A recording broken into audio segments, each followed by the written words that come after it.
ഒരു രക്ഷയില്ല, നമുക്ക് നമ്മുടെ വീട്ടിൽ കയറാൻ പറ്റൂല. ഇവൻ പാഞ്ഞു വന്നടിക്കണേ. ഇപ്പോൾ ഡോറിൻ്റെ അങ്ങോട്ട് പോകുമ്പോൾ കണ്ടോട്ടോ മനുവിന് വന്നിരിക്കണം. വേണ്ട, ഞാൻ ഇതിൻ്റെ അടുത്തേക്ക് വന്നാണ് വീടിൻ്റെ വാതിലിൻ്റെ വന്നിരിക്കണം.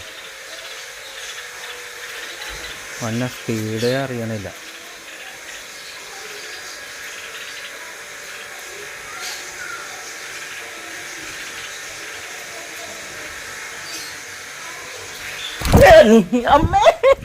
ഇപ്പം തലമണ്ട കൊത്തി പൊട്ടിച്ചാനെ അല്ലേ. എൻ്റെ വീട്ടിൽ വന്ന് കൂടും കൂട്ടി പിള്ളേരും ആക്കി വെച്ചിട്ട് ഇപ്പം എനിക്ക് പേരെ കയറാൻ പാടില്ല. ഇത് എവിടുത്തെ ന്യായോടെ ഇത്?